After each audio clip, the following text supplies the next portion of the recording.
It will only be when the Holy Eucharist is abolished completely that the Antichrist will enter my Church.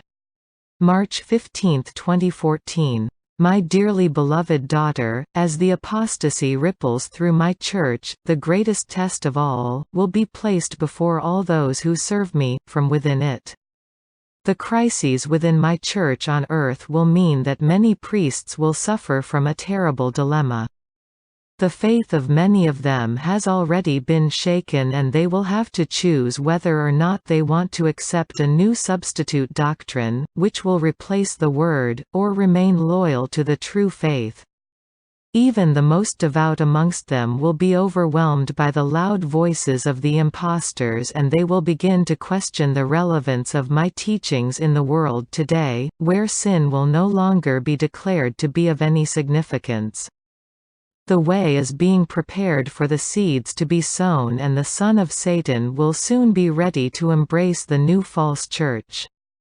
My Church will suffer a period of terrible darkness, and my crucifixion will be endured by every soul who remains loyal to me.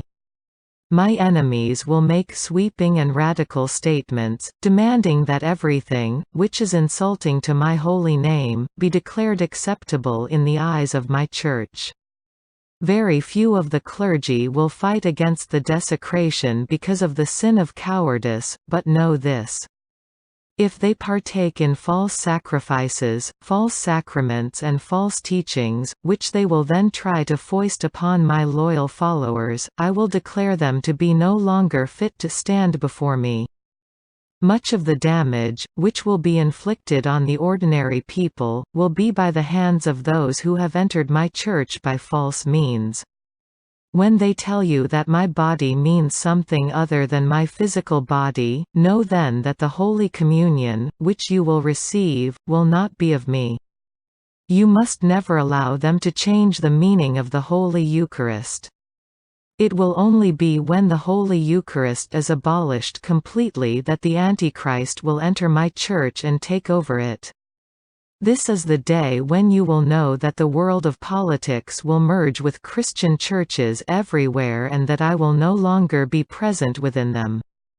My Church, however, can never die, and so it will be my remnant who will keep my light shining and my presence alive, and many will have to seek out hidden churches and those sacred servants of mine who, by the grace of God, manage to keep my Church intact. Never assume that the son of Satan, the Antichrist, will appear aggressively or as an evil dictator, for that will not be his style. Instead, he will have many friends. He will be loved by many governments, as well as the enemies within my Church, who will applaud his every move, vocally, until he is given an honorary position within my Church.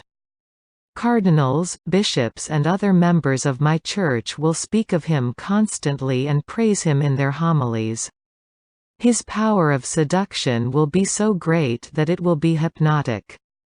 He will, through the supernatural power of Satan, attract all those who make decisions within my Church, until in time, they will bow before him as if he is me. It will be through ambitious members of the clergy, who will have fallen in their faith, but who still, nevertheless, have been blessed with the gift of holy orders, that the Antichrist will gain extra power. He will draw from these poor misguided traitors of mine, the last segment of power from within my Church, until it is ready for him to enter it as its new leader. All during this period of darkness, my enemies will, with a soothing and charming manner, have an extraordinary ability to present lies as being the truth. Only those who continue to pray for protection and who denounce Satan in every way they have been taught will be able to slip away from the clutches of the Antichrist. Dear Jesus.